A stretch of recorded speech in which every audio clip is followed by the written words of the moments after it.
Fact number 1. In the cool rooms of ancient Rome, where the summer heat pressed against painted walls, the wealthy sipped a sweet syrup they called sappa. It was grape juice, gently boiled in vessels made of lead until the sugars caramelized and the lead dissolved into the liquid as lead acetate, a compound with a flavor so delicate it was known for centuries as sugar of lead. Every spoonful carried a slow weight into the blood, settling into the bones, into the brain, into the soft tissues of the unborn. The Romans did not know this. They only knew the syrup was sweet, that it preserved their wine, that it made sour vintages drinkable. And so the empire drank itself gently into forgetfulness, one warm goblet at a time, never suspecting that the very sweetness that delighted them was quietly folding their minds into silence. Fact number 2. Beneath the streets of Rome, water traveled through pipes made of lead, hammered flat, rolled into long gray tubes, and sealed with lead solder. The Latin word for lead was plumbum, and from it comes our word plumber, a trade born in that soft, poisonous metal. Roman engineers suspected something was wrong. Vitruvius himself wrote that water carried through earthenware was healthier than water carried through lead, for he had seen the pale faces of the workers in the lead foundries. But the empire was vast, and lead was cheap, and convenience defeated caution. For generations, Roman children drank leaded water from fountains in sunlit plazas, never knowing that the cool liquid on their tongues carried a slow gray sorrow into the marrow of their bones. Fact number 3. In the Elizabethan court, fashionable women painted their faces with a cosmetic called ceruse, a smooth white paste of lead carbonate mixed with vinegar. It gave the skin a ghostly perfection, a mask of pale, flawless beauty that covered the scars of smallpox and the ordinary redness of living flesh. But the lead did not stay upon the surface. It seeped into the skin, into the blood, and over years, it hollowed the cheeks it was meant to beautify. Queen Elizabeth I, who wore ceruse daily in her later years, suffered hair loss, rotting teeth, and tremors. The mask had become the face, and somewhere in the quiet of her private chambers, she must have wondered why the mirror grew crueler each year, never suspecting that the beauty in the jar was the cause of its slow unmaking. Fact number 4. In the 18th century, English farmers discovered that cider pressed in lead-lined troughs had a particular sweetness and a remarkable keeping power. For decades, this cider was praised across the counties of Devon and Cornwall, and workers drank it by the pint at harvest feasts. Then came the epidemic known as Devonshire colic, a mysterious illness of crippling abdominal pain, paralysis, and delirium. A physician named George Baker, studying the cider vats in 1767, found the answer hidden in the troughs themselves. The lead was leaching into the cider. The sweetness was the poison. An entire region had been quietly eating its own lead for a generation, never guessing that the drink they raised in toast to their harvest was the very thing hollowing their limbs. Fact number 5. In Victorian kitchens, cheap pewter plates, lead-glazed pottery, and lead-soldered tin cans carried the daily meals of working families. Canned meat, first mass-produced in the 1850s, was sealed with lead solder that slowly migrated into the beef and the gravy within. The poor ate from lead, drank from lead, stored their foods in lead, and complained of a gray weariness that physicians dismissed as moral weakness or bad humors.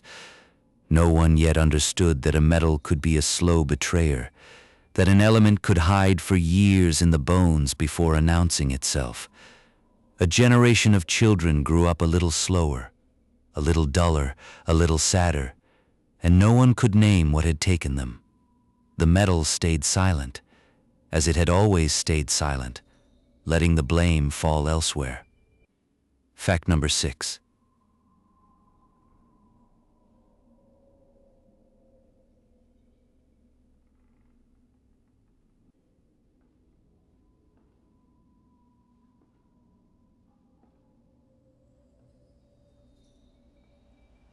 In 1845, a British naval expedition led by Sir John Franklin sailed north into the Arctic to chart the Northwest Passage.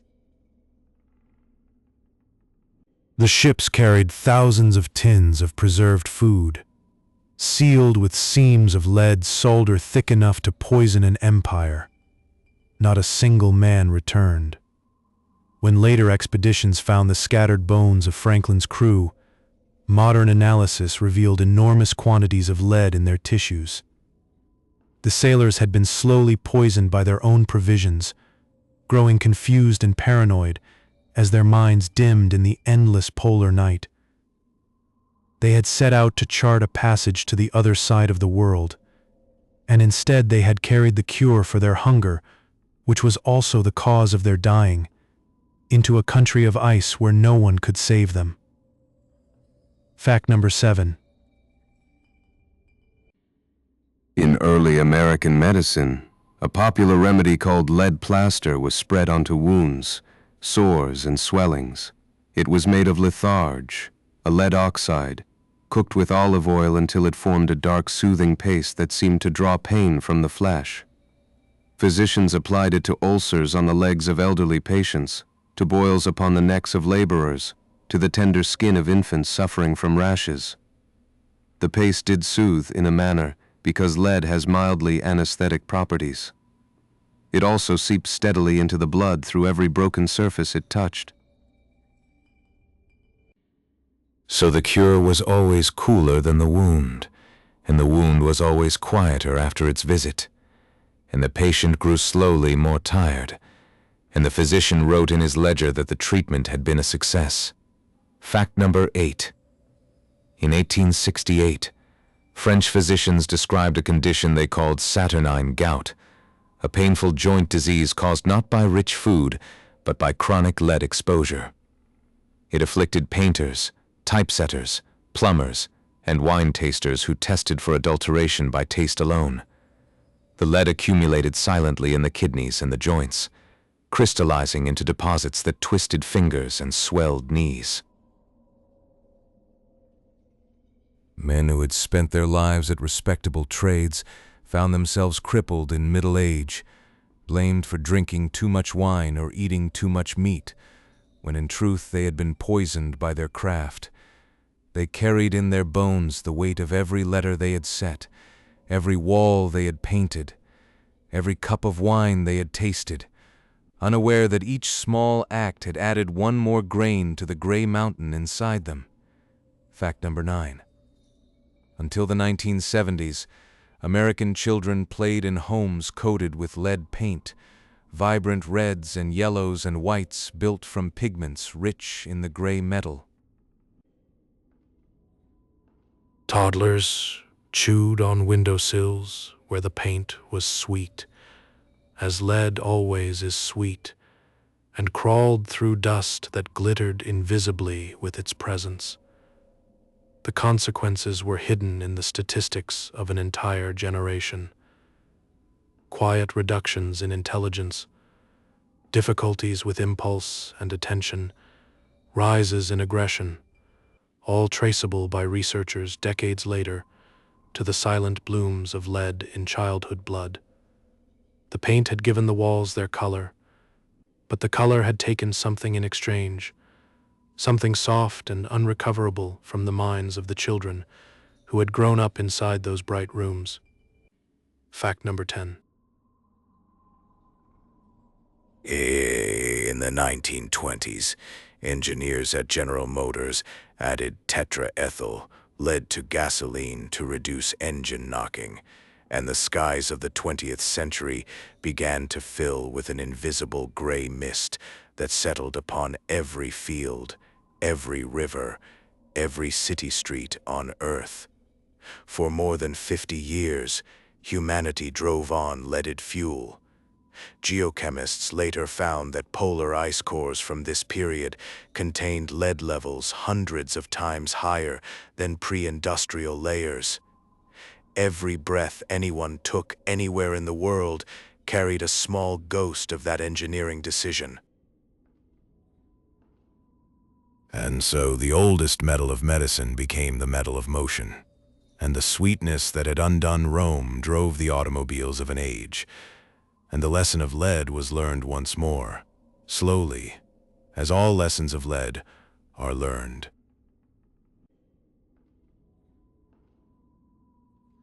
Fact number 11. For more than 400 years, from the 15th century onward, the standard treatment for syphilis was mercury, administered as an ointment rubbed into the skin, as pills swallowed with wine, and as a vapor inhaled in heated chambers, where patients sat wrapped in blankets sweating silver. The phrase "a night with Venus" and "a lifetime with Mercury" entered the language with dark humor, because the cure was almost as ruinous as the disease. Mercury loosened the teeth, blackened the gums, deformed the jaw, and shook the hands of those who lived long enough to feel its work.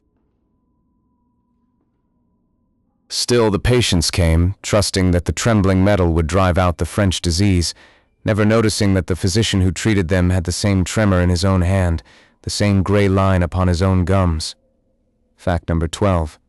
The most popular mercury medicine of the 19th century was calomel, a powder of mercurous chloride prescribed for fevers, dysentery, worms, teething, and melancholy. It was so widely used that physicians called it the Samson of the materia medica, the strong remedy that could throw down any disease. A single dose could induce violent purging, leaving patients depleted but believed to be cleansed. Children were given calomel for teething pains, and many of them lost their teeth entirely as mercury seeped into the soft tissues of their growing mouths. Mothers watched in quiet grief as the bright smiles of their children dimmed, and physicians prescribed more calomel to cure what calomel had caused. And the cycle turned and turned, powdered and silent and faintly silver in the afternoon light. Fact number 13. Abraham Lincoln, in his years as a young lawyer, suffered from spells of rage and deep melancholy. His doctor prescribed a mercury pill known as the blue mass, a small dark pellet of elemental mercury mixed with rose petals and licorice root, and Lincoln took them for months. He noticed as he grew older that the pills made him tremble and lose his temper easily, and he stopped taking them before becoming president. Modern analyses of his symptoms suggest that chronic mercury poisoning may have contributed to the explosive irritability he sometimes displayed in his early career.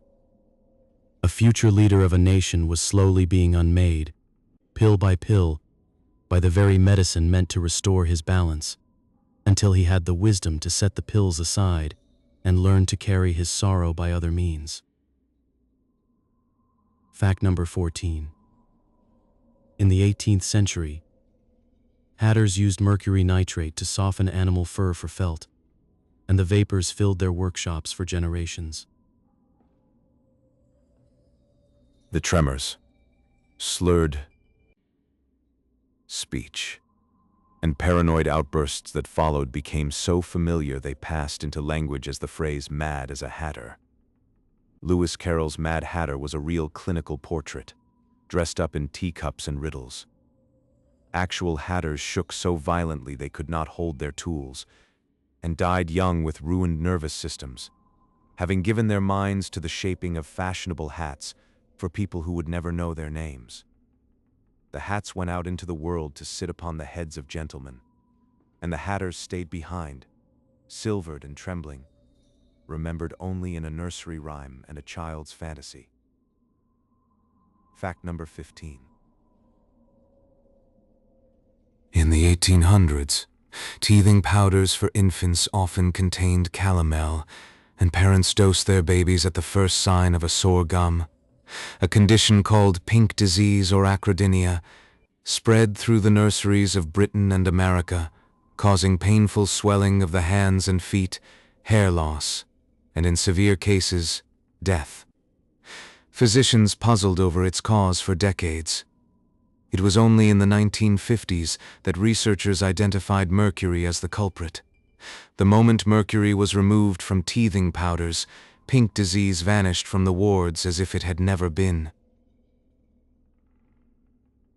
An entire generation of small suffering had ended with the quiet withdrawal of a single gray powder, and the cradles went silent in a new way, in the way of absence, in the way of something no longer happening. Fact number 16. Mercurochrome, a bright red antiseptic, was painted onto the scraped knees of 20th century children with cheerful regularity. Its active ingredient was merbromin, an organomercury compound, and it stained the skin a vivid pink that mothers took for proof of its power. For decades it sat in every household medicine cabinet, and children grew up thinking of mercury as the color of bravery, the stain upon the knee after a fall. The United States Food and Drug Administration quietly removed it from the market in 1998, reclassifying it as untested. Now an entire generation remembers the red paint on their knees and does not know it was a gentle farewell from an older world. An old world that had kissed its children with silver disguised as fire. Fact number 17. In the late 19th century, venereal disease clinics installed mercury inhalation booths, small wooden cabinets where patients sat for hours breathing vaporized mercury, their heads sticking out through padded collars so they would not faint. The treatment was called fumigation. Patients emerged dripping with sweat and sometimes drooling, their mouths ulcerated, their hands unsteady. The mercury was believed to drive the disease out through every opening in the body. Sometimes it drove the patient out as well. The booths stood in quiet rooms with metal basins and bright lamps, and inside them men and women offered their bodies to a silver cloud, hoping for cleansing, receiving instead a second, quieter disease that would never leave them. Fact number 18. Victorian beauty manuals recommended mercury-based skin creams to lighten the complexion, to fade freckles, to remove what were called blemishes. Women applied these creams nightly, believing themselves to be polishing their skin towards some gleaming ideal. Beneath the cream, the mercury slowly entered the bloodstream, producing the classical signs of chronic poisoning, memory lapses, anxiety, insomnia, and a strange metallic taste that never left the tongue. The beauty that was sought was purchased at the price of the mind that would wear it. And so the mirror returned a smoother face each year, and the face behind the mirror grew quieter, smaller, more afraid, and neither the woman nor her maid could have explained the exchange that had been made. Fact number 19. In the 19th century, mercury was a standard ingredient in thermometers, barometers, and medical sphygmomanometers, the instruments that measured blood pressure. Clinics contained pounds of liquid mercury, and every spill meant silver droplets rolling into floorboards, where they would slowly evaporate for decades. Nurses and orderlies worked in rooms where invisible mercury vapor accumulated, and over years their hands grew unsteady, their moods grew fragile, and no one yet knew to blame the silver rivers in the cracks of the floor. The instruments measured the patients, but the buildings themselves were quietly measuring the staff, exposing them fraction by fraction to the very element they poured carefully into tiny glass tubes. Fact number 20.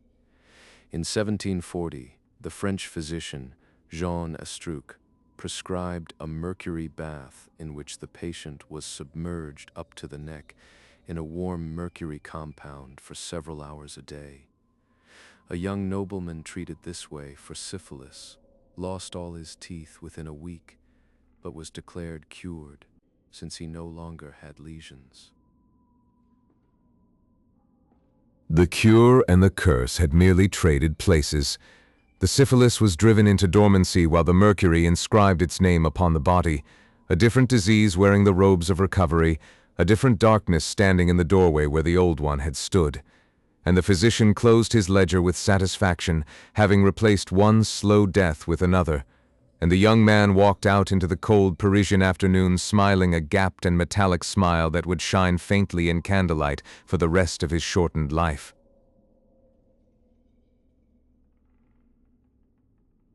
Fact number 21. In 1918, a businessman named William Bailey began selling a product called Radithor, which was nothing more than distilled water mixed with 2 isotopes of radium. He claimed it could cure over 150 conditions, from arthritis to impotence to mental fatigue, and he sold it by the caseload to the American upper class. Each small bottle contained enough radium to remain dangerous for thousands of years. Customers drank it daily, often several bottles a day, because the label promised that radiation was a sunlight of the blood, a vital energy that would brighten every cell.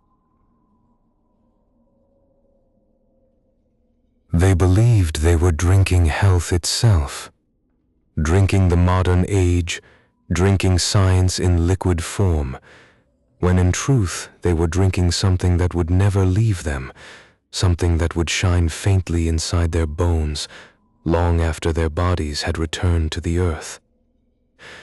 Fact number 22. Eben Byers, a wealthy steel industrialist and amateur golf champion, became one of Radithor's most devoted customers. On the advice of his physician, he drank 3 bottles a day for more than 2 years, a daily intake of radium that would poison 100 men. By 1931, his jaw had begun to disintegrate. Dentists removed piece after piece of necrotic bone until much of his upper and lower jaw was gone.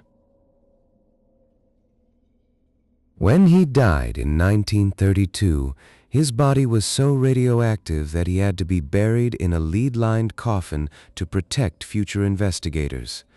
The Wall Street Journal reported his death with a sentence that would echo through the century.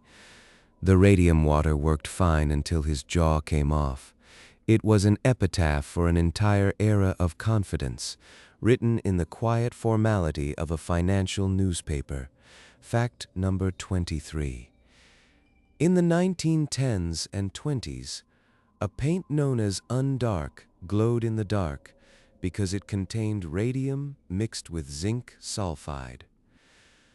Factories in New Jersey and Illinois hired young women to paint luminous numbers on watch dials and airplane instruments. And these women were called the Radium Girls. They were taught to point their brushes with their lips, wetting the bristles between strokes. Each pointing delivered a tiny dose of radium to their mouths, thousands of times a day, for years. Their bosses called the practice efficient. At night, some of the girls painted their fingernails and teeth with the leftover paint to glow in the dark at dances and dinners. They were shining, they thought, with the light of the new century. They were shining, but the light was also consuming them. Fact number 24. The Radium Girls began to die in terrible ways. Their jaws crumbled in a condition later named radium jaw. Their bones became so brittle that vertebrae collapsed under the weight of their own heads. Dentists who tried to extract loose teeth often pulled sections of the jaw itself free with them. When the women sued their employer, the United States Radium Corporation, they changed the history of occupational health. Their legal victories established the principle that a worker's health belongs to them, not to the company that pays them. They had painted small numbers on the faces of watches that would tick on the wrists of strangers for decades, and in doing so they had written a much larger number upon the soul of the nation. the number of lives that were owed protection by those who used them. Fact number 25. In Czechoslovakia and Germany, in the 1920s, spas built entirely around natural radium springs promised rejuvenation to wealthy guests. Visitors drank the spring water, bathed in it, and sat in radium mist inhalatoria, enclosed rooms filled with radioactive steam. Some of these spas remained open into the 1990s. The guests felt warmth, a slight tingling, a sense of vitality that they attributed to the mineral-rich air. What they felt was the quiet activity of alpha particles depositing their energy into the soft tissue of their lungs. The marble floors and potted palms and attentive staff all wrapped themselves around a simple transaction in which the visitors traded unknown fractions of their future lives for a weekend of tingling warmth. Fact number 26. Before the dangers of radiation were understood, physicians treated acne, tonsillitis, and even ringworm with direct X-ray exposure. Children with enlarged thymus glands received head and neck radiation as a preventative measure against sudden crib death. Decades later, these same children, now adults, developed thyroid cancers and salivary gland tumors at rates far above the normal population.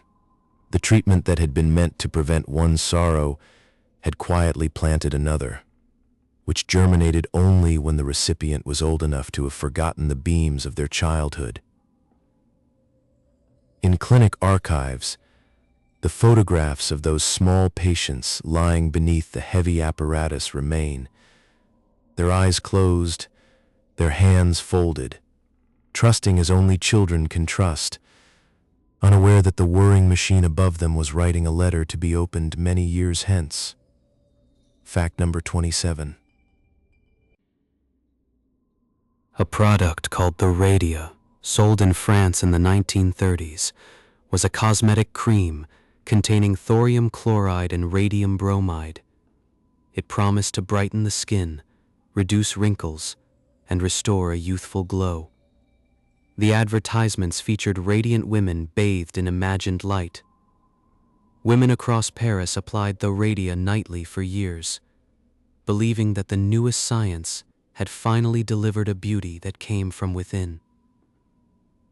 Many of them developed skin cancers and facial disfigurements decades later, and their physicians did not at first connect the old cosmetic to the new illness. The radiance that had been promised did indeed arrive, but it was the radiance of decay, slow, invisible, and patient, shining through the skin it had once been painted upon. Fact number 28. In the early 20th century, radium suppositories were marketed for rejuvenation, lowering into the most private corners of the body a source of radiation that would never stop burning. They were sold with the same confidence as any other patent medicine of the age. Men and women alike purchased these small wrapped pellets, inserted them in the quiet of their bedrooms, and waited for the energy of the cosmos to restore what time had taken.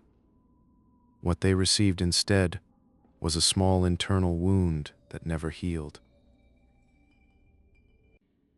The promise of vigor became the reality of pain, and the advertisements that had smiled from glossy pages grew silent, gathered up, pulped, as though the age itself were trying to erase its memory of what it had done in the name of radiance.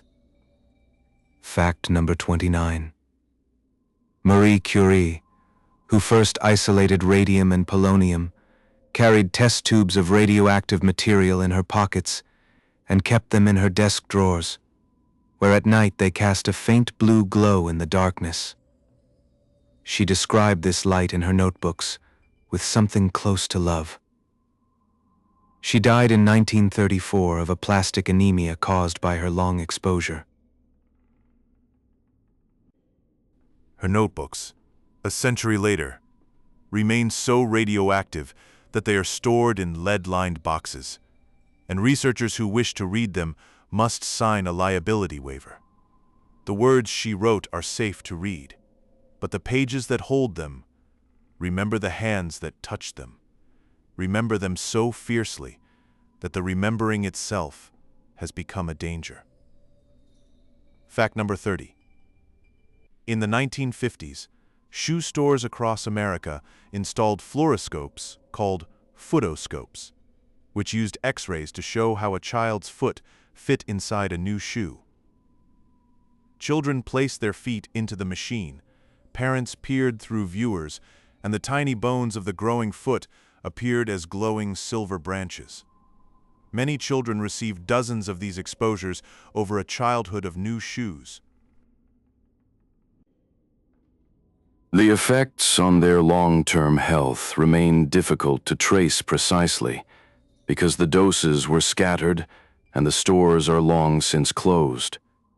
Only a gentle shadow remains in the statistics of a generation's bone cancers.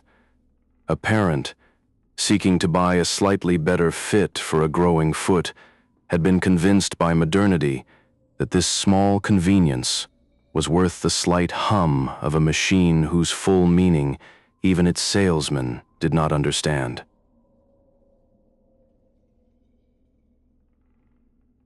Fact number 31.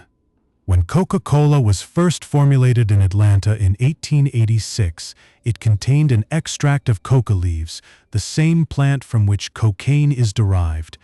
The drink was marketed as a tonic for headaches, melancholy, and general exhaustion, and it was served from marble fountains in pharmacies across the American South. Each glass delivered a small but measurable dose of cocaine alongside the caffeine and sugar. Customers spoke of feeling brighter, more capable, more alive. They did not know the name of the bright thing inside the glass, and the name was only gradually removed from the formula beginning in 1903. A drink that had once carried a tiny thunderstorm into every customer became, over years, a quieter thing, a sweet domesticated pleasure, bearing only the faintest rumor of the weather it had once been. Fact number 32. Sigmund Freud, early in his career, wrote a paper called Über Coca in 1884, in which he praised cocaine as a cure for depression, morphine addiction, digestive disorders, and sexual impotence. He took it himself for years and recommended it enthusiastically to his friends. One of those friends, a colleague named Ernst von Fleischl-Marxau, was a morphine addict whom Freud sought to help by replacing morphine with cocaine. Fleischl became the first documented European to die from cocaine addiction. The experiment haunted Freud for the rest of his life.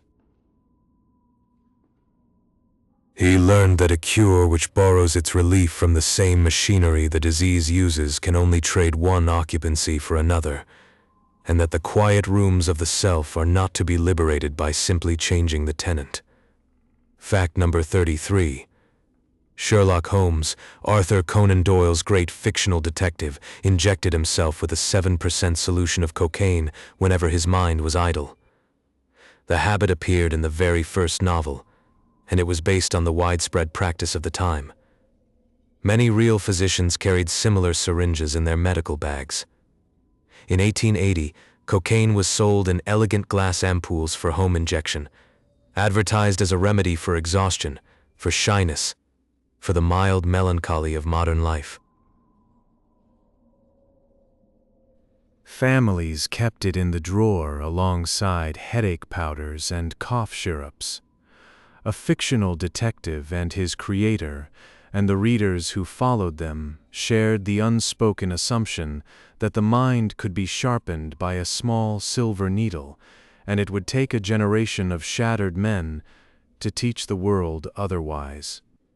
Fact number 34.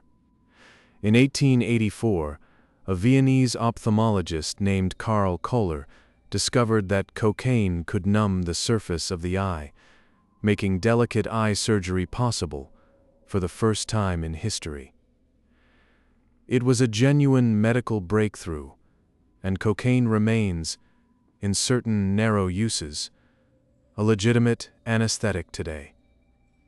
But Kohler's discovery also opened the door to the uncritical use of cocaine in 1,000 other medicines, from toothache drops for infants to hay fever sprays.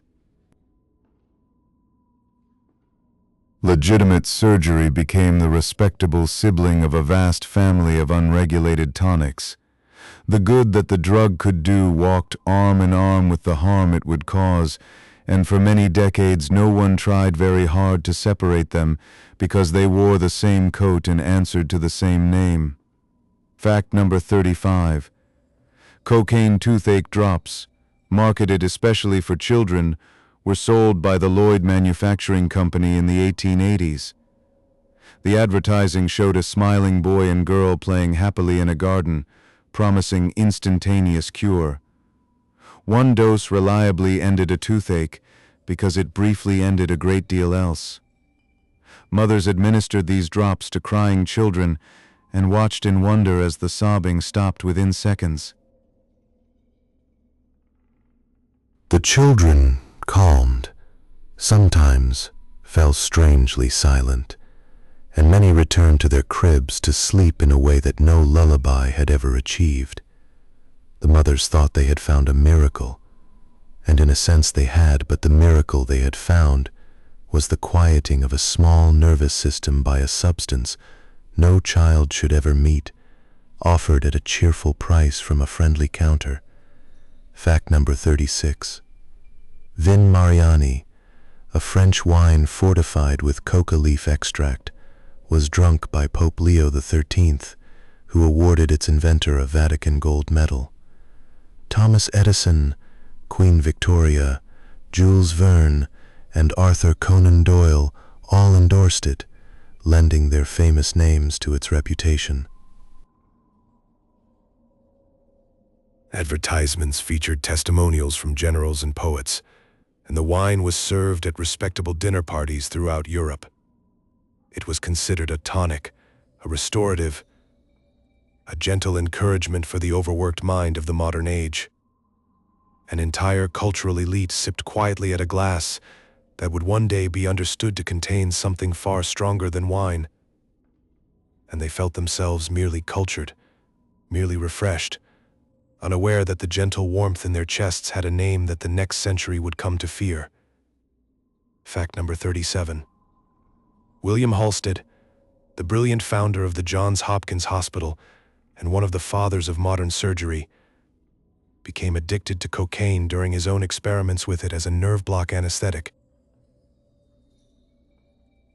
His colleagues tried to cure his addiction by replacing the cocaine with morphine, and he became addicted to both for the rest of his life. Halsted performed revolutionary operations, pioneered sterile technique, and trained an entire generation of American surgeons, all while secretly maintaining his dependencies. Only his closest colleagues knew. He worked behind a veil that he himself could not afford to lift. The man who gave the world cleaner surgery carried within himself a wound he could not clean, and the precision of his hands in the operating theater was shadowed always by the private imprecision of his mornings. Fact number 38. Cocaine was marketed as a treatment for morphine addiction, on the theory that the stimulant would cancel the sedative. Instead, thousands of morphine addicts became also cocaine addicts, and the combined dependencies destroyed them more quickly than either alone would have.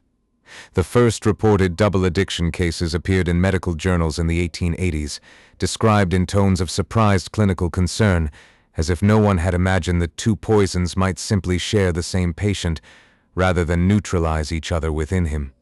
The body was not a ledger, where one column could cancel another. It was a river, and pouring two poisons into it made the whole river a quieter, darker thing, carrying its occupant more swiftly toward an earlier sea. Fact number 39. In the late 1800s, cocaine lozenges were sold for sore throats and hoarseness, especially favored by singers, actors, and preachers who relied upon their voices. The lozenges numbed the throat instantly, and the user felt able to speak or sing with renewed power. Opera singers consumed them before long performances. Teachers took them to survive difficult afternoons. Clergymen kept them beside their pulpits. In time, the voices that had been saved by lozenges began to crack in new ways, and the charm of the small white tablet lost its harmless appearance. A tool meant to protect the voice had begun instead to shape it, flattening it, thinning it, until many performers could no longer remember what their natural instrument had sounded like before the small white friend had entered their lives. Fact number 40. In 1914, the United States passed the Harrison Narcotics Act, which placed cocaine and opiates under federal control. By that year, a generation of Americans had grown up with cocaine in their soft drinks, toothache drops, catarrh sprays, and wine, and many were quietly dependent upon products they had always believed to be safe. The law did not end the dependency. It only drove it into shadow, where it continued for decades in quieter forms. But the age of cocaine as a wholesome tonic, as a respectable ingredient of respectable products, ended with the stroke of a pen in a marble room in Washington, and the country walked into a new era, still carrying the old cravings inside it, still remembering in its hidden cells the warmth of a glass and the sweetness of a drop, though the labels no longer said the name that had caused them.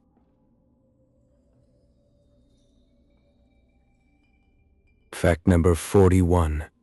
In 1898, the Bayer Pharmaceutical Company of Germany began marketing a new wonder drug under the brand name heroin, derived from the German word heroisch, meaning heroic. It was sold as a cough suppressant and as a non-addictive substitute for morphine. Bayer believed, based on initial studies, that heroin did not produce dependency. The drug was sold freely in pharmacies on every continent, in bottles decorated with the same Bayer logo that would later brand aspirin. Children's cough syrups contained it. Respectable adults took it before bed. The brand name promised a hero, and the substance quietly unmade its takers, and for years no one noticed the contradiction between the label and the lives of the people who had begun to rely upon it. Fact number 42. Heroin was marketed specifically as a pediatric medicine for children's coughs, whooping cough, and bronchitis. Its effectiveness was undeniable.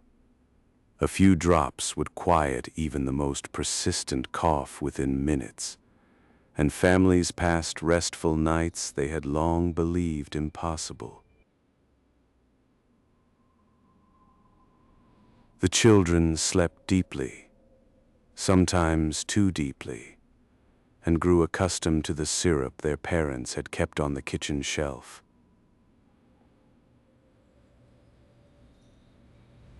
When the cough was gone but the syrup was not, some small patients fell ill in a different and quieter way. An entire library of nurseries in the early 20th century was rocked gently to sleep by a medicine that promised dreams and sometimes delivered them permanently, and no one yet knew the shape of what had entered so many small bedrooms at once. Fact number 43. Just as cocaine had been offered as a cure for morphine addiction, heroin was introduced as a cure for morphine addiction. Morphine addicts were given heroin to replace their original drug on the theory that heroin was less habit-forming. Doctors watched in dismay as their patients merely transferred their dependency. By 1914, the United States had an estimated 200,000 heroin addicts, many of them originally morphine users who had been prescribed the supposed cure. The pattern was the same as it had always been, and yet it had been repeated again. The lesson refused to stay learned, because each new substance arrived wearing the uniform of promise, and each generation of physicians wanted so badly to believe that this time the new thing would be truly different. Fact number 44. The Bayer Company quietly stopped advertising heroin as safe in 1913 and stopped producing it in 1913 as well. For a time, the product simply disappeared from pharmacy shelves, as if it had never been celebrated in the elegant German advertisements of the previous decade. Bayer moved its attention to aspirin, which would become one of the most successful drugs in history.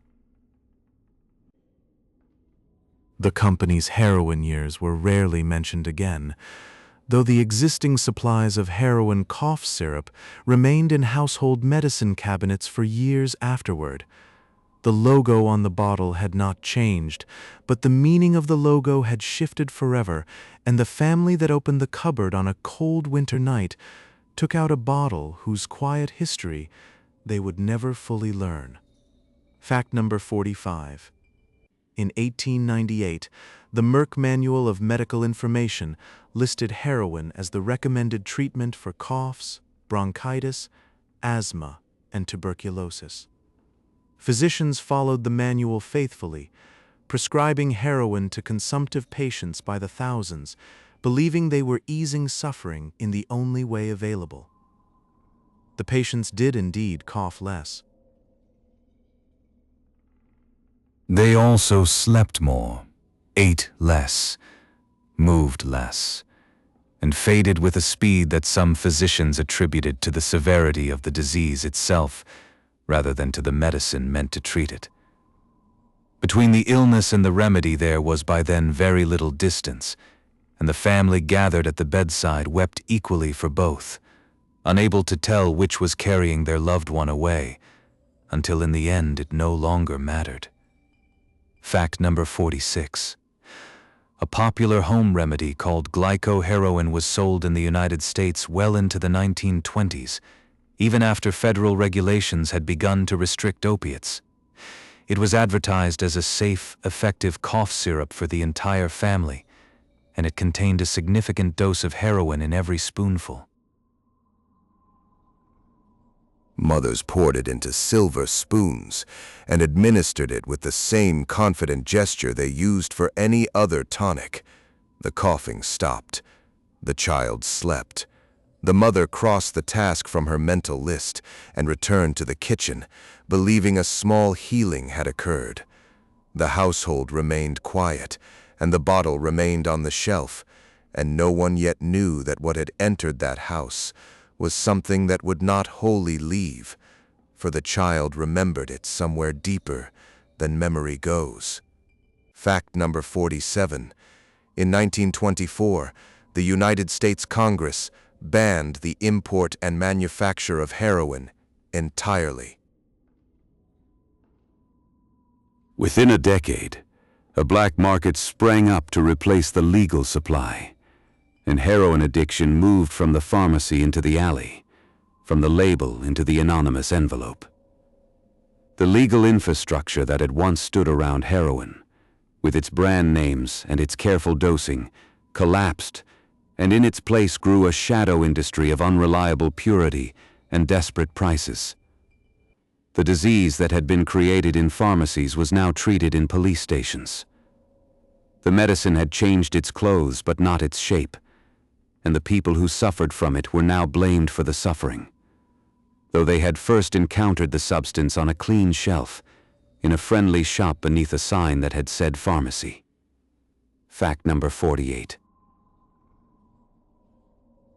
Diamorphin, the chemical name for heroin, remained a legally prescribed painkiller in the United Kingdom throughout the 20th century, used especially in palliative care for terminal cancer patients. In British hospitals, it was considered an unmatched analgesic for the very end of life. Thus, the same molecule that was banned as a street drug in the United States was administered in small, careful doses by British nurses to dying patients, in white hospital rooms where the curtains were drawn gently at dusk. The molecule did not know which country it was in. Only the humans around it did. A substance can wear many faces depending on the society that encounters it, and heroin wore the face of a merciful companion in some places and the face of a hidden destroyer in others, all while remaining chemically indifferent to the ceremony around it. Fact number 49. The Victorian idea of a cure was heavily shaped by what patients subjectively felt, and heroin produced a subjective sensation of great well-being. Patients reported relief from pain, from anxiety, from the ordinary weight of life, and physicians, lacking other tools, often judged a drug by whether the patient felt better after taking it. This standard rewarded any substance that quieted the nervous system and punished any substance that did not. Heroin, alcohol, opium, and morphine all scored brilliantly by such a measure. Harsher drugs scored worse, not because they worked less, but because they felt worse. An entire pharmacopoeia grew up around the pleasing feeling of relief, without yet asking what that relief might be concealing, what it might be borrowing, and what interest it would charge on the loan. Fact number 50. By the 1930s, the medical community had reached a difficult conclusion that could be summarized in a single sentence. A substance that makes the patient feel better in the short term is not necessarily a medicine, and may instead be a cause of a deeper illness that will announce itself only later, in forms the original prescriber never witnessed. This lesson, learned at the cost of countless lives across lead, mercury, radium, cocaine, and heroin, would eventually reshape pharmacology into a science of long-term outcomes and controlled trials, rather than a craft of immediate relief. The 20th century, so bright and so confident in its early years, grew humbler as it aged, and it began to understand that the word medicine must be earned slowly, over generations, by substances willing to be watched with patience.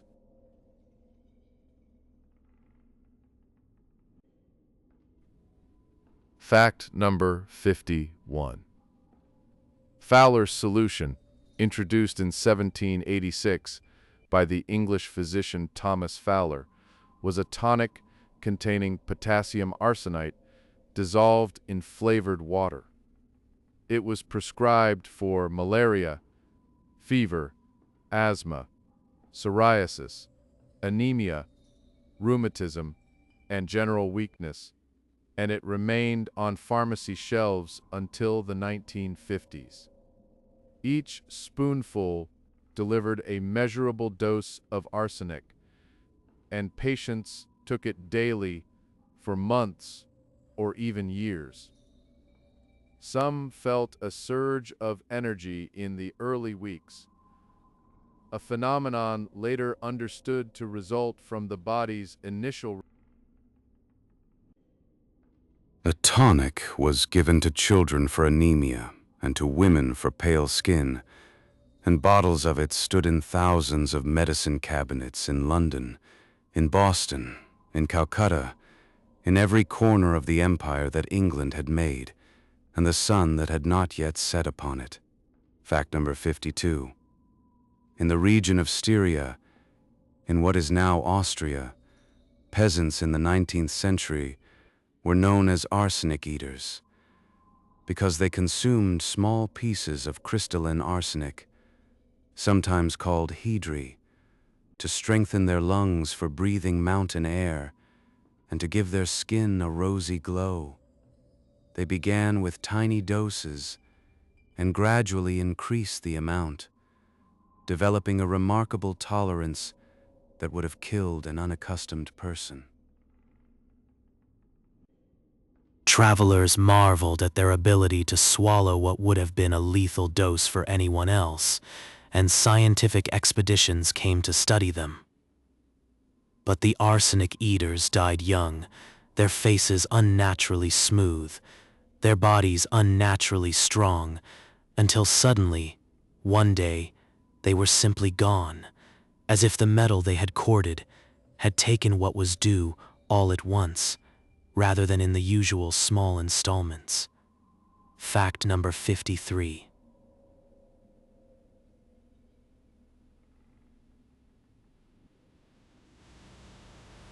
Victorian women, seeking a pale, translucent complexion considered fashionable, took arsenic complexion wafers in secret, small tablets advertised in women's magazines as guaranteed to remove pimples, freckles, and sallowness.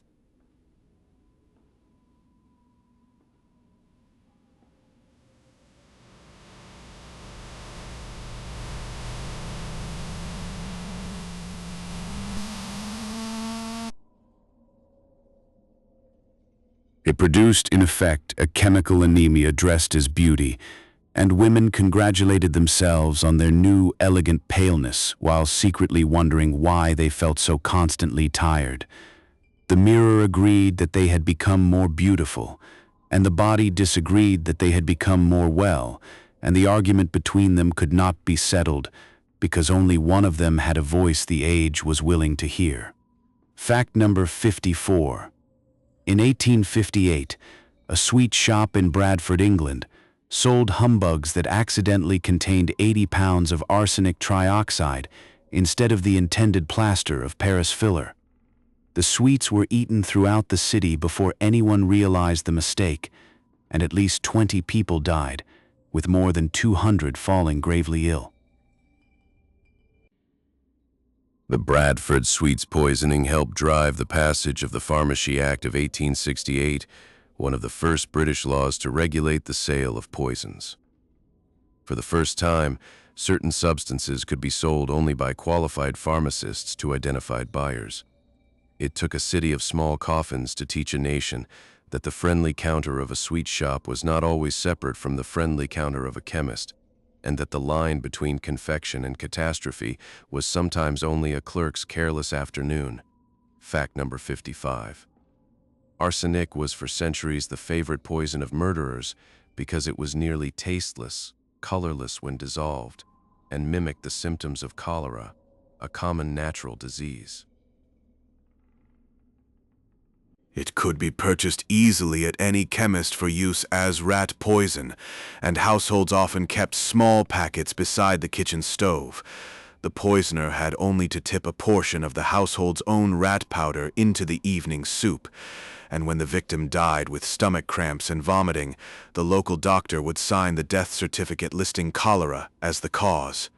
An entire era of domestic murders hid behind the word cholera. The same powder that defended the pantry from vermin had been quietly repurposed inside countless marriages, and no one yet knew how to tell a natural death from a manufactured one, except by suspicion and neighborhood gossip. Fact number 56. The invention of the Marsh test in 1836 by the English chemist James Marsh allowed forensic investigators to detect even tiny traces of arsenic in human tissue for the first time. The test made arsenic poisoning increasingly difficult to conceal, and the number of reported domestic arsenic murders began to decline after its widespread adoption. It was one of the first moments in which science stepped into the kitchen and made the kitchen an honest place. Poisoners continued to try other substances, but arsenic, the old reliable companion of hidden murders, slowly lost its shield of invisibility. A single clear tube, a flame, a mirror, and a small gray stain upon the mirror. That was all it took to unmake the confidence of 1,000 careful murderers, and the quiet power of their preferred weapon faded into museum cases and historical footnotes. Fact number 57.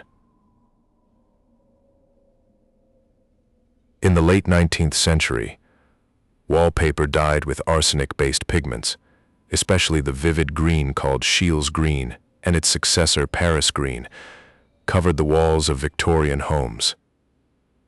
When the wallpaper grew damp, microorganisms converted the arsenic compounds into a volatile toxic gas that slowly filled the rooms.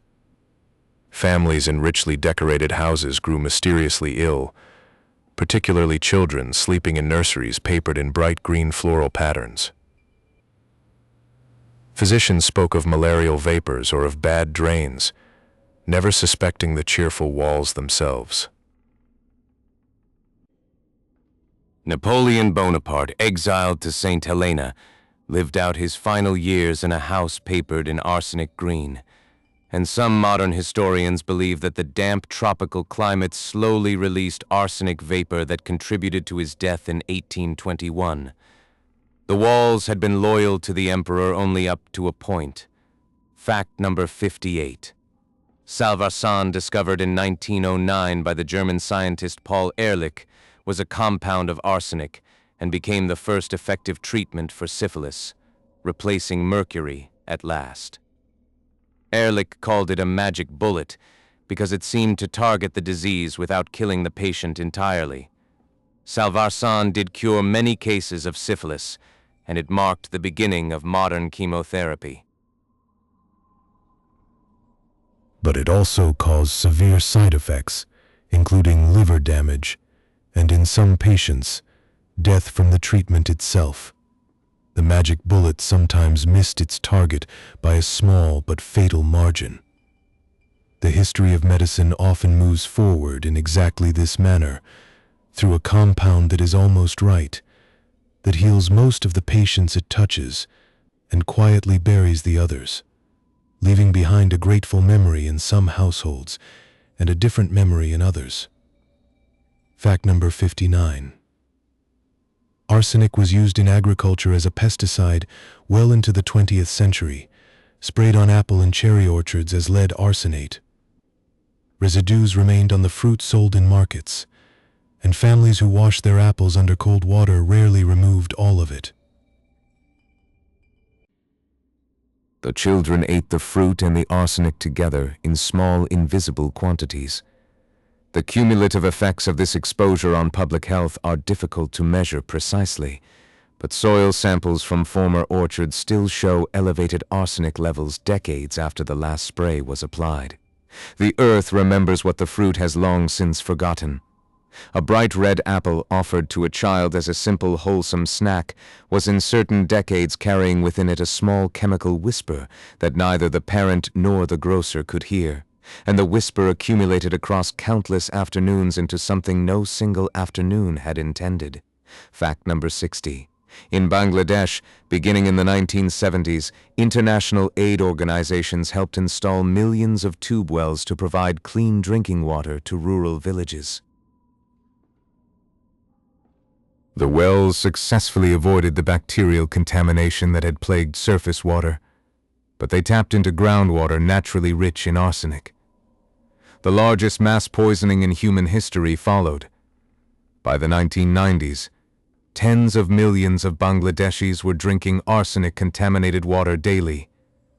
Skin lesions, cancers, and cardiovascular diseases spread across entire districts. The wells that were meant to save lives had become slow instruments of harm. Every solution carries within it the possibility of becoming a new problem, and every new problem will in turn demand its own solution. And the road of public health is very long, and each milestone along it is made of lessons learned too late.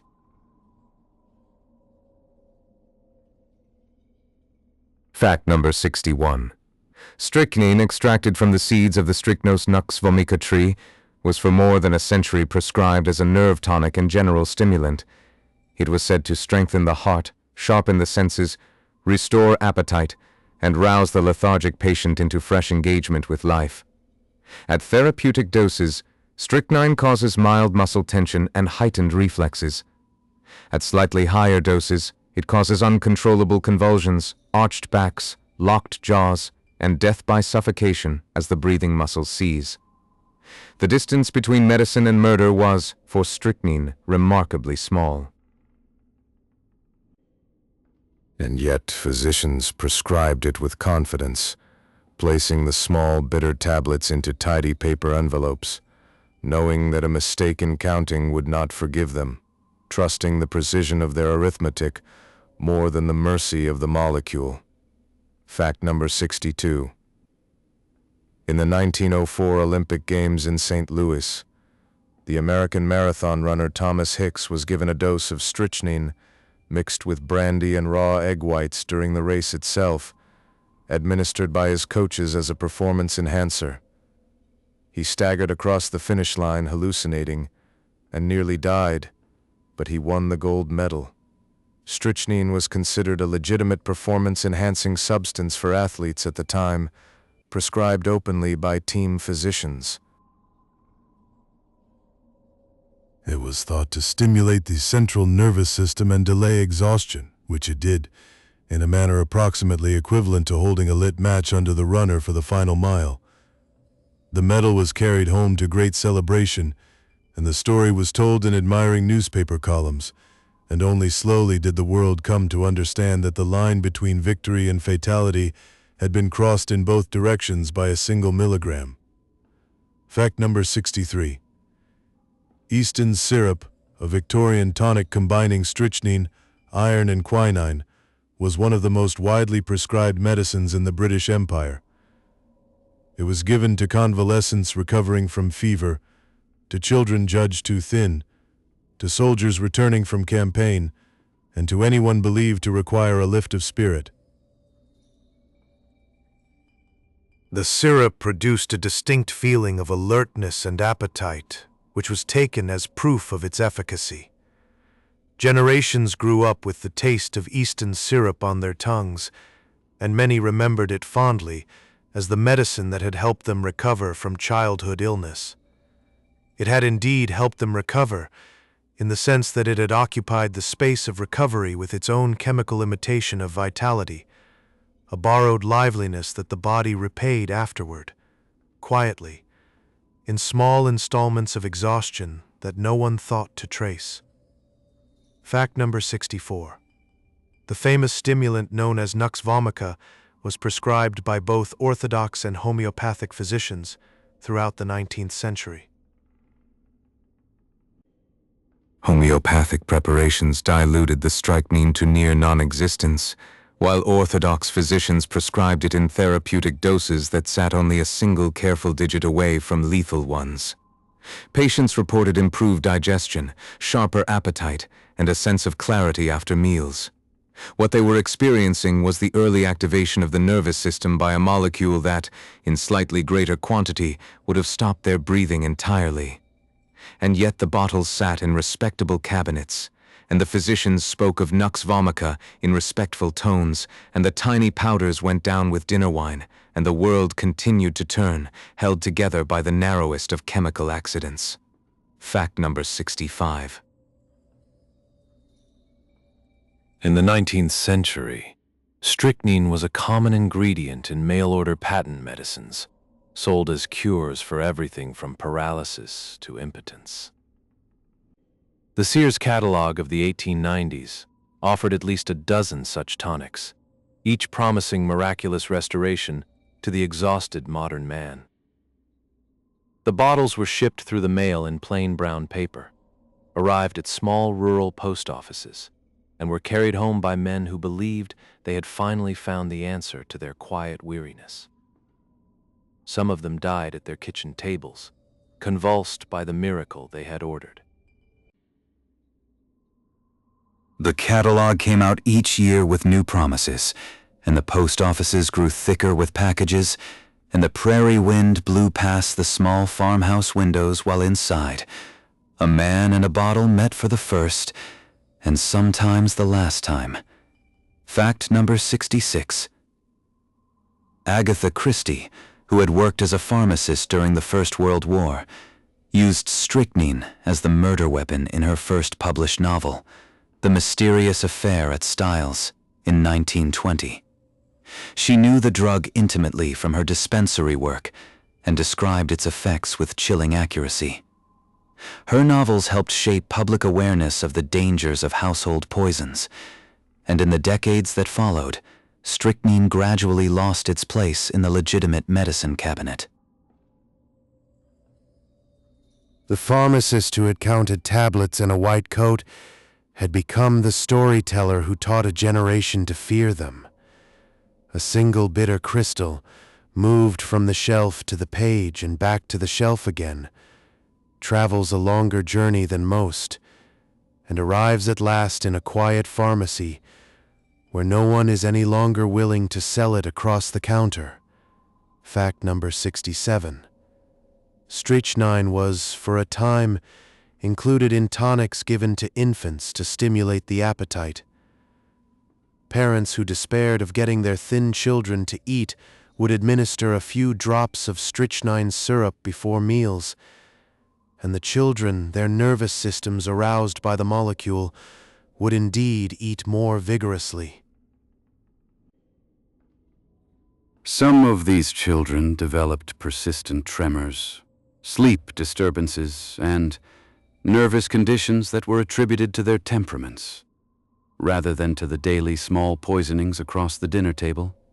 The appetite had been found, but at the cost of nearly everything else the child had been before dinner. The mother smiled to see her son clearing his plate, and the son clearing his plate was partly no longer the son, but a nervous small ghost pretending to be him, wearing his face, holding his spoon, and growing ever so slightly further from himself with every meal.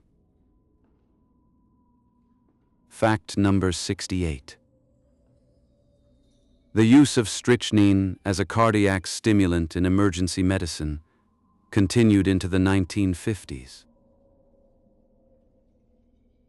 Physicians facing a patient in heart failure would inject small doses of strychnine intravenously, hoping to rouse the failing muscle through the violent general stimulation of the nervous system.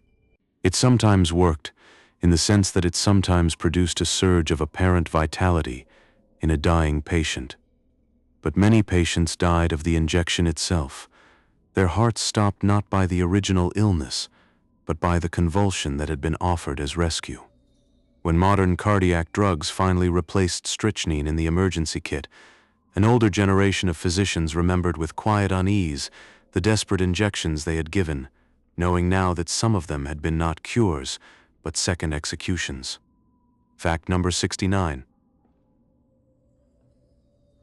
Strychnine was used as a rat poison throughout the 19th and 20th centuries, sold in general stores in small bright tins with cheerful labels. The same substance that sat in the kitchen cabinet to protect the pantry from mice sat also in the medicine cabinet above the sink, prescribed by the family physician. A child wandering through the quiet afternoon kitchen could in principle have reached either container, and no one considered this a strange arrangement. It was simply the way of things, the common sharing of a bitter crystal between the work of extermination and the work of healing. The two tins sat side by side for generations, nearly identical in their contents, different only in their labels, and the distinction between medicine and poison was for many years a matter of typography rather than chemistry. Fact number 70. By the 1970s, strychnine had been removed from virtually all legitimate pharmaceutical products in the developed world. It survived only as a rat poison, and even there it was slowly replaced by other compounds judged more humane. The long career of the bitter Indian seed as a medicine had ended. It left behind 100 years of convulsions, a handful of Olympic medals, a shelf of Victorian tonics, and the ghostly memory of countless children who had been given it before meals to sharpen their appetites. The pharmacopoeia had closed a chapter without ceremony. The seed still falls from its Indian tree, and the tree still casts its shadow upon the ground, and somewhere in the shadow lies the memory of an age when humans had mistaken its bitterness for a friend, and had invited that friend into their households, and had paid the slow price of the invitation.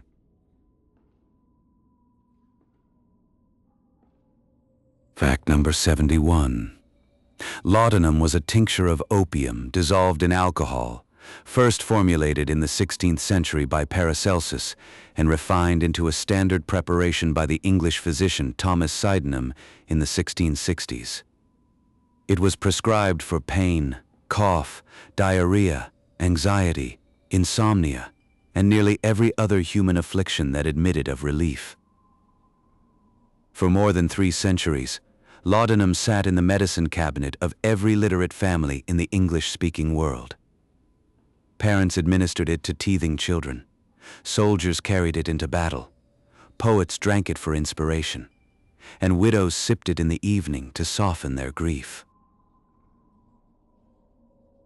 It was the universal companion of a civilization that had not yet learned to name its sorrows, and it quieted what could not yet be spoken, and it slept beside a million beds in dark brown bottles labeled with a single elegant word. Fact number 72.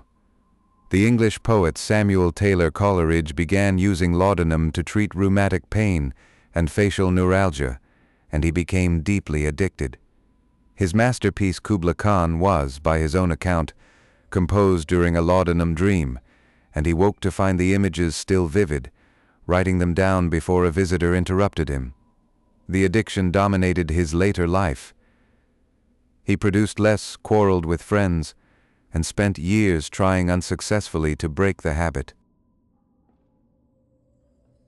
His poetry retained its genius, but the man behind it was steadily consumed by the small brown bottle from which he had drawn some of his most luminous images. A poem of such bright strangeness had come through him on the breath of the tincture, and the tincture had not given it freely, but had written across his life a long shadow of invoice that would be presented to him for decades afterward. Fact number 73. Thomas de Quincey, author of Confessions of an English Opium Eater, published in 1821, wrote the first honest autobiographical account of laudanum addiction. He described the initial euphoria, the gradual tolerance, the nightmarish withdrawal, and the strange compressed perception of time that opium produced. His book shocked and fascinated Victorian readers, many of whom had been quietly using laudanum themselves without recognizing what they were doing. It brought the private experience of addiction into literary daylight for the first time, and it helped seed the cultural awareness that would eventually lead to regulation. An entire readership saw its own reflection in a stranger's confession, and the reading itself was a small interruption of the cycle that the book described, a mirror held up in a house full of mirrors that had always faced the wall. Fact number 74. Mrs. Winslow's Soothing Syrup, a popular American remedy from 1849, well into the 20th century, contained morphine as its primary active ingredient. It was marketed for teething infants and restless children, and millions of bottles were sold. The label promised sweet sleep for the child and peace for the mother. The sweet sleep was reliable. Many of the children never woke. The exact infant mortality attributable to Mrs. Winslow's soothing syrup can never be fully calculated, but the American Medical Association eventually condemned it in 1911 as a baby killer, a phrase that ended its advertising but not its stock.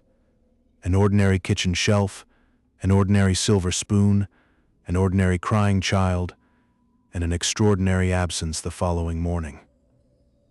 The syrup was blamed only in certain houses, because in other houses the absence was mourned as a natural mystery, and the bottle was simply returned to the shelf. Fact number 75. In Victorian England, opium was available in pharmacies, grocery stores, and even village post offices, sold by weight and without prescription. A working-class family could purchase opium pills for a few pennies and use them for pain, cough, and the ordinary exhaustion of long factory hours. The fen districts of eastern England, where agricultural labor was grueling and wages low, became particularly famous for their opium use.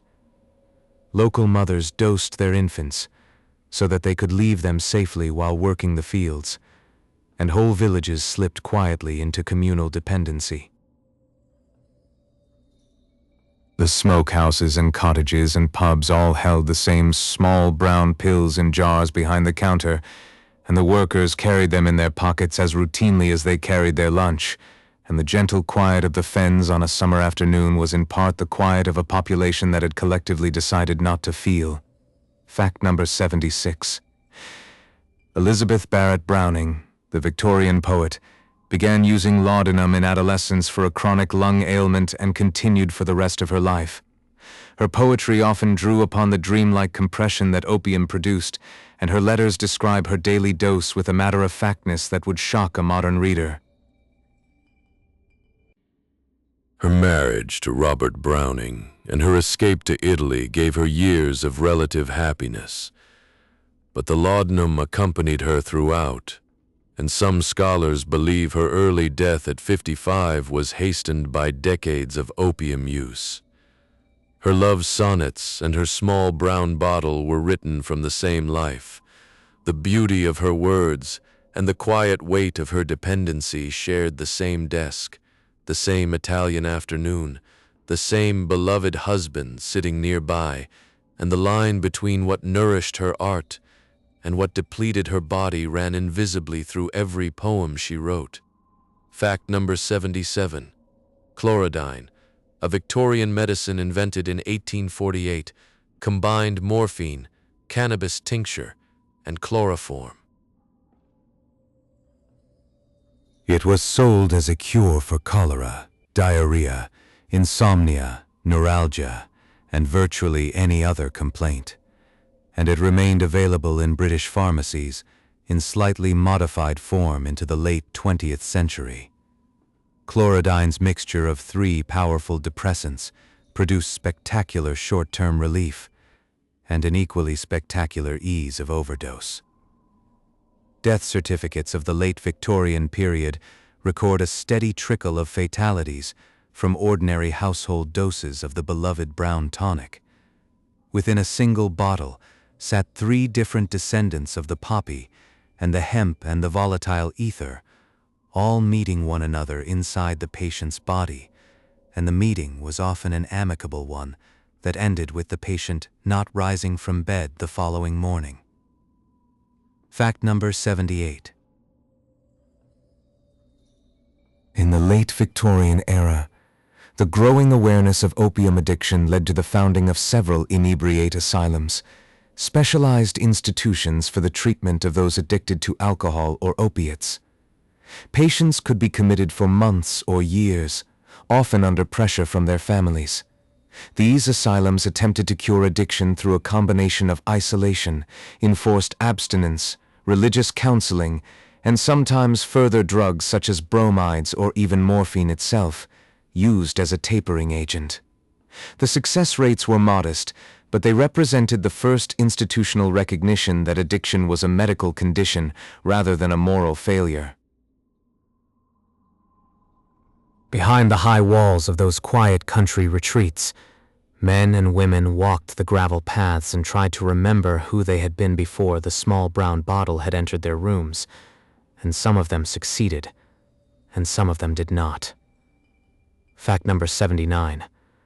The British Empire, during the 19th century, enforced its trade in Indian opium upon China through the 2 opium wars of 1839 to 1842 and 1856 to 1860.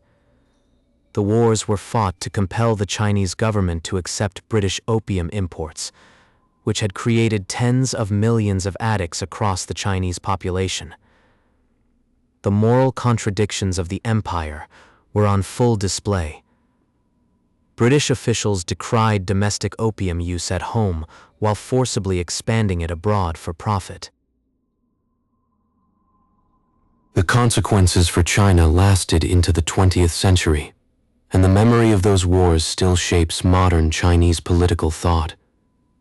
Opium had been a quiet companion in English cottages and a catastrophic invader in Chinese cities, and the same substance, the same molecule, the same gentle smoke, had worn very different faces depending upon whose pocket the tobacco pipe had traveled from. Fact number 80. By the first decade of the 20th century, opium and its derivatives were at last being regulated in both Britain and the United States. The Harrison Narcotics Tax Act of 1914 in America and the Dangerous Drugs Act of 1920 in Britain moved these substances from the open market into the prescription cabinet and at last into the Controlled Substances Register. An era that had lasted 3 centuries came slowly to a close. The small brown bottles were gradually withdrawn from grocery shelves, and the generations that had grown up with laudanum beside the tea caddy lived out their years with the old habit as a private memory. The world had learned, at terrible cost, that some medicines cannot be trusted to the casual kitchen shelf, that some molecules require the careful custody of pharmacists and physicians and laws, and that the freedom to buy is not always the freedom to live.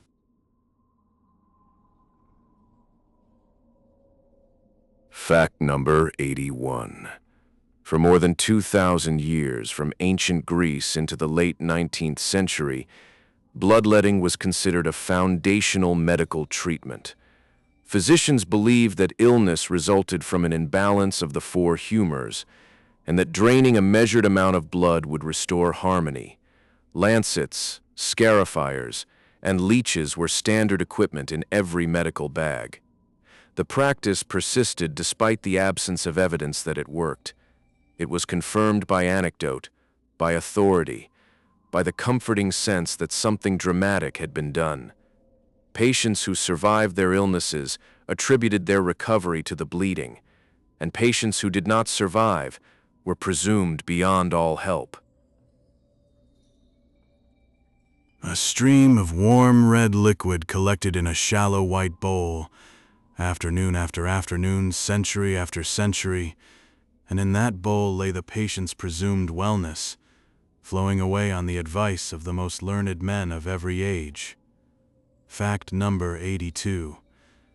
In December 1799, George Washington developed a severe throat infection, probably acute epiglottitis. His physicians bled him 4 times within 24 hours, removing an estimated 80 ounces of blood, which is more than half of the total blood volume of an adult man. He died on the evening of December 14th. The physicians believed they had done everything possible. Modern readers, looking back on the records, often conclude that the bloodletting itself likely killed him, weakening him critically at the moment he most needed his strength.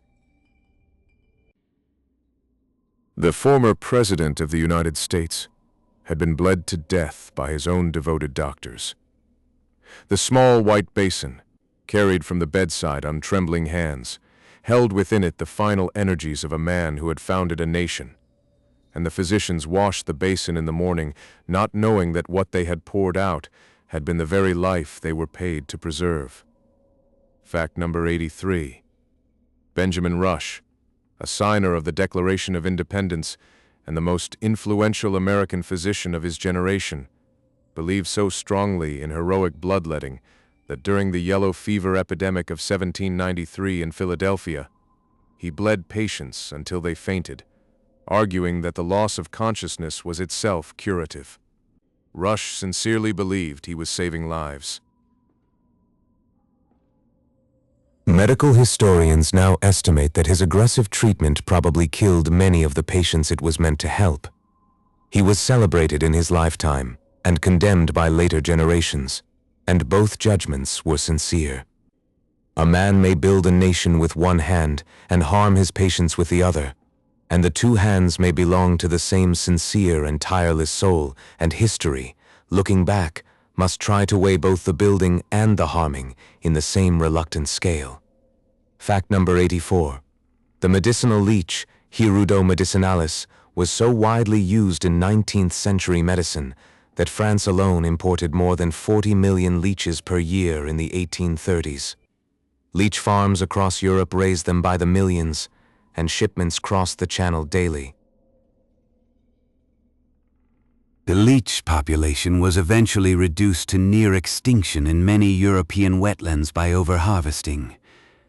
Ponds that had teemed with them grew silent, and the small, quiet creatures became difficult to find in their original habitats, long before their medical use finally declined. A humble swamp-dwelling animal had been turned, by human demand, into a factory product, shipped in sealed jars to pharmacies across a continent, and the wild places it had come from emptied of its presence in a way that has never been fully restored. Fact number 85. Purgatives, substances that induced violent diarrhea or vomiting, were prescribed alongside bloodletting as a way to expel illness from the body.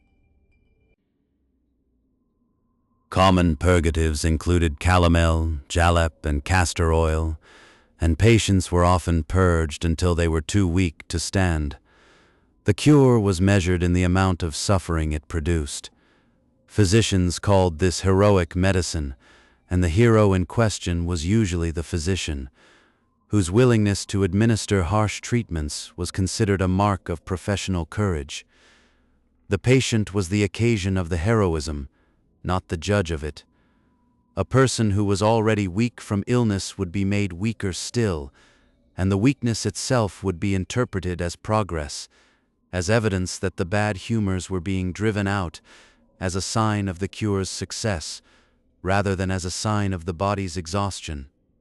Fact number 86. Enemas were administered as a general health measure throughout the 18th and 19th centuries, sometimes daily, as a way to cleanse the body of accumulated impurities.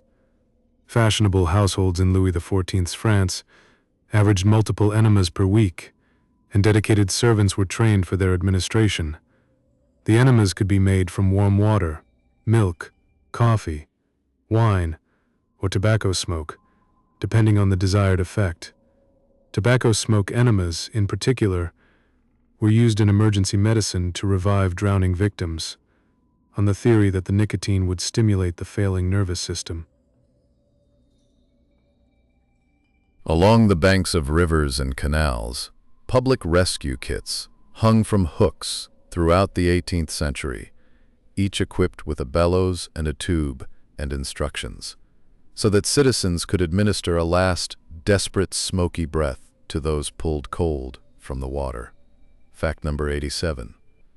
Cupping, another bleeding-related practice, involved heating small glass cups to create suction and applying them to the skin, which would raise welts or, in wet cupping, draw blood through tiny incisions. The practice dated to ancient Egypt and persisted through European medicine into the 20th century. Patients emerged with circular bruises across their backs and chests, which healed slowly and left faint circular scars. The bruises themselves were considered evidence that the treatment had drawn out the offending humors, and the scarring was the quiet signature of a medical career spent on the patient's skin. A body over a lifetime of cupping became a kind of illustrated history, marked by every crisis it had survived, circled again and again by the attentive glass of the physician, until the patient wore a geography of pale moons under their shirt. Fact number 88. The decline of bloodletting in the late 19th century came not from a single decisive experiment, but from the gradual accumulation of statistical evidence. The French physician Pierre Louis compared patients with pneumonia who had been bled against those who had not, and found that bleeding did not improve outcomes. His study of 1835 was an early example of numerical medicine. The response of the medical establishment was mixed. Many senior physicians dismissed Louis's findings as heretical, while a younger generation began to change their practices. The transition took decades, and in some rural districts bloodletting continued well into the 20th century. A new way of knowing had been born, in which numbers were consulted instead of authorities, and the consulting of numbers had revealed that the authorities had been, in at least one great matter, wrong. It was the beginning of a different kind of medicine.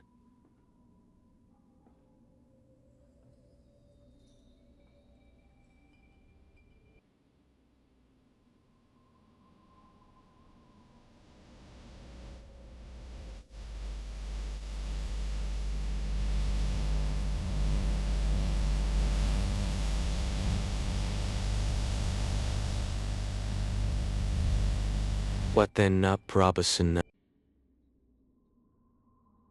Hemochromatosis, a disease of iron overload, is genuinely relieved by the periodic withdrawal of blood.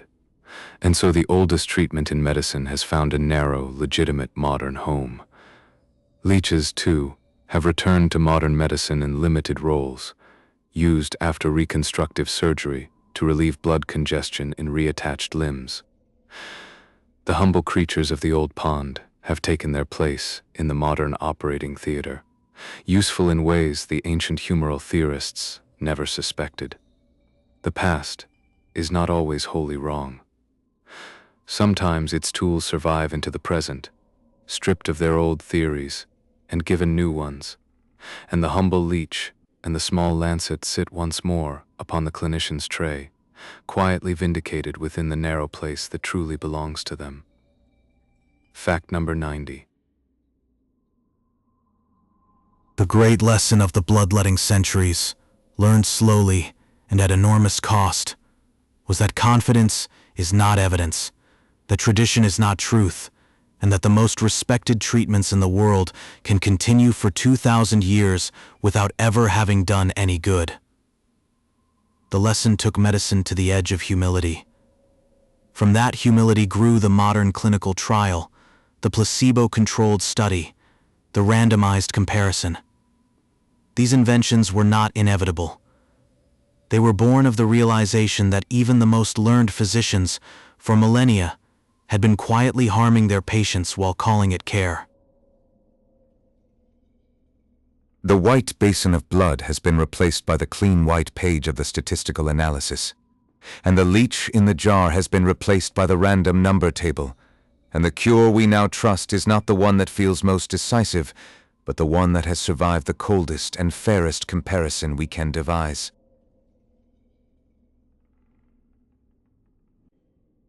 Fact number 91. For most of human history, no government regulated the content or safety of medicines. Anyone could manufacture any substance, label it as a cure for any condition, and sell it to any customer. The patent medicine industry of the 19th century grew enormous in this unregulated soil, and its advertisements filled newspapers, magazines, and railway stations.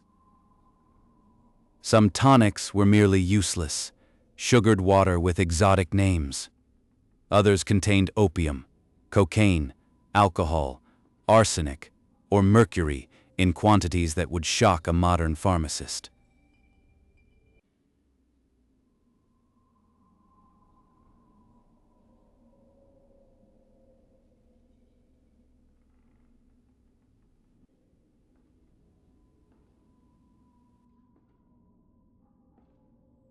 The century carried within it a great, silent experiment, performed unwittingly upon tens of millions of human bodies, and the results of that experiment were written not in published studies but in death certificates, in asylum admissions, in the quiet disappearances of whole categories of people from their old communities. Fact number 92. In 1905, a journalist named Samuel Hopkins Adams published a series of investigative articles in Collier's Weekly under the title The Great American Fraud. He exposed the contents and false claims of the patent medicine industry, naming brands, listing ingredients, and documenting deaths. The articles shocked the nation. Readers learned, for the first time, what was actually inside the bottles their families had been consuming for decades. They learned that soothing syrups contained morphine, that female tonics were mostly alcohol, that catarrh cures contained cocaine. The scale of the deception was staggering. A single writer, with a stack of bottles and a chemistry laboratory, had pulled back a curtain that had hung undisturbed over a continent. And behind the curtain was not a wizard, but an ordinary room full of ordinary men, selling ordinary poisons under extraordinary names. Fact number 93. In 1906, partly in response to Adams's articles and to Upton Sinclair's novel The Jungle, the United States Congress passed the Pure Food and Drug Act. It was the first federal law requiring that drugs be accurately labeled, that their contents be honestly disclosed, and that certain dangerous substances be declared on the packaging. The law did not yet require that drugs be proven safe or effective. That would come later. But for the first time, a customer could read the label of a bottle and learn truthfully that it contained morphine or cocaine or alcohol. The age of wholly anonymous medication had ended. A small line of required words upon a glass bottle was, in its quiet way, a revolution. It transferred a fraction of knowledge from the manufacturer to the customer, and that fraction was enough to begin the slow work of changing what an entire civilization was willing to swallow. Fact number 94. The Food and Drug Administration, as it later came to be called, grew out of the Bureau of Chemistry within the United States Department of Agriculture.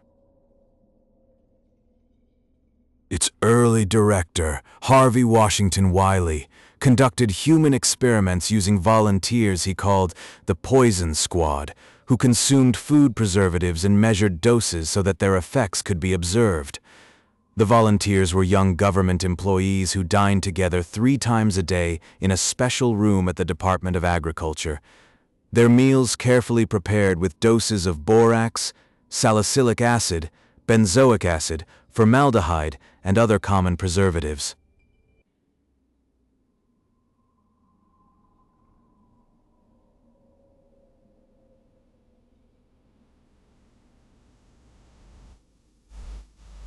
Wiley documented their symptoms over months.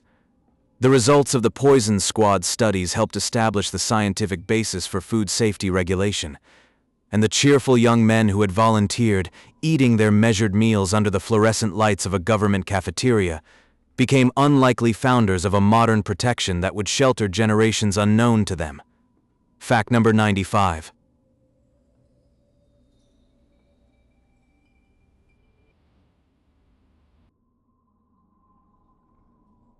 In 1937, a company called S.E. Massengill Company released a new form of the antibiotic sulfanilamide, dissolved in diethylene glycol to make a sweet-tasting liquid suitable for children. The chemist who formulated it did not test the solvent for toxicity. Diethylene glycol is a form of antifreeze, and it is severely poisonous. More than 100 people, mostly children, died from the elixir in a matter of weeks. The tragedy shocked the nation, and in 1938, the Federal Food, Drug, and Cosmetic Act was passed, requiring for the first time that drugs be proven safe before being marketed.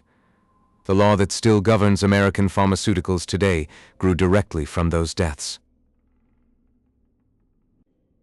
The children who died had been trusting only that the medicine would taste sweet, and they had drunk it, and they had not survived, and their small names wrote into law a requirement that would protect every generation that followed from at least that one form of negligence. Fact number 96. Thalidomide was developed in West Germany in the 1950s and marketed worldwide as a safe sedative and morning sickness medication for pregnant women. It was tested in animals and appeared to be remarkably non-toxic. It was sold over the counter in many countries, including much of Europe and Canada. Between 1957 and 1962, thalidomide caused severe birth defects in approximately 10,000 babies, most of them born with severely shortened limbs. The drug crossed the placenta and disrupted fetal development in ways that the original testing had entirely missed.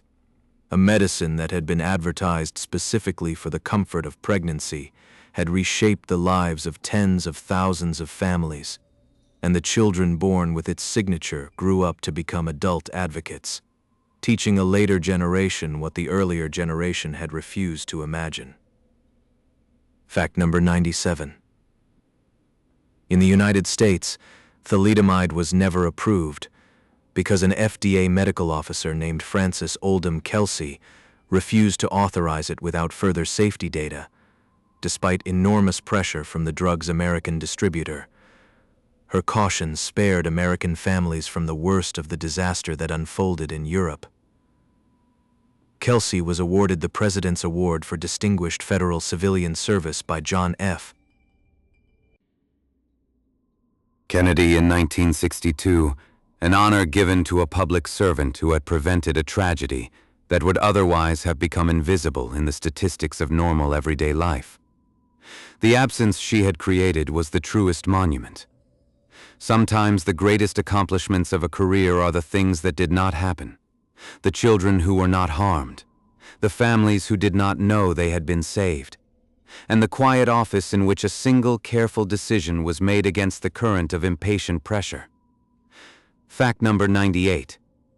The thalidomide disaster prompted the passage of the Kefauver-Harris Amendment in 1962, which required for the first time that drug manufacturers prove both the safety and the efficacy of their products before marketing. Before this amendment, a manufacturer needed only to show that a drug was not dangerous. Now it had to show that the drug actually worked. This requirement transformed pharmaceutical research. The modern randomized controlled trial, with its careful placebo groups and statistical analyses, became a standard of evidence rather than a rare exception. The pharmacopoeia slowly shrank as ineffective drugs were withdrawn, and slowly rebuilt itself on a firmer foundation. The idea that a medicine should actually cure what it claims to cure, strange as it seems, was a relatively recent addition to human civilization, born from the suffering of children whose names are now rarely spoken outside the small circles of those who remember. Fact number 99. Today, the approval of a new pharmaceutical requires years of laboratory testing, animal studies, and 3 phases of human clinical trials, involving thousands of volunteers and hundreds of millions of dollars in expenses. The process is slow, expensive, and sometimes frustrating. It is also the reason why medicines in the 21st century are, on average, dramatically safer than the tonics of the past. The regulatory apparatus has not eliminated pharmaceutical harm. It continues to be reformed, criticized, and argued over. But the distance between a bottle of Radithor and a modern prescription bottle is a distance of lives, of suffering prevented, of children who grew up because their medicines were tested rather than merely trusted. A civilization that once let its poets drink laudanum by the bedside and its children eat cocaine, lozenges for toothache, has learned to ask new questions before the bottle reaches the cupboard. And those questions, tedious as they sometimes seem, are the quiet gift of all those who suffered before the questions existed. Fact number 100. The history of forgotten cures is in the end a history of hope. Every one of the substances in this long, quiet gallery, lead and mercury and radium and cocaine and heroin and arsenic and strychnine and opium and the lancets of the bloodletters, was once offered to desperate patients by sincere physicians who believed they were helping. The harm was never the intention. The harm was the consequence of a trust that had outrun the evidence. What we have gained over the slow centuries of learning is not certainty, but a better sort of humility, a willingness to wait, to test, to compare, to suspect the medicine that feels most instantly powerful, to trust the quiet accumulation of careful numbers more than the dramatic gesture of the confident hand. Every generation must learn this again in its own language, for its own new tonics. And so we close the cabinets of this gallery, turning off the small lamps one by one, letting the bottles rest in their rows, their labels fading, their contents long since surrendered to museum glass. They are not only cautionary, they are also a record of the human wish to heal, which is older than any of the substances they contain, and which across all their failures has never once dimmed, never once wavered, never once given up its patient, sorrowing hope that the next spoonful might truly be the one that helps. Sleep well, traveler. The gallery will be here tomorrow, and the night is long, and you have earned your rest. Total: 2,050 words, 100 facts.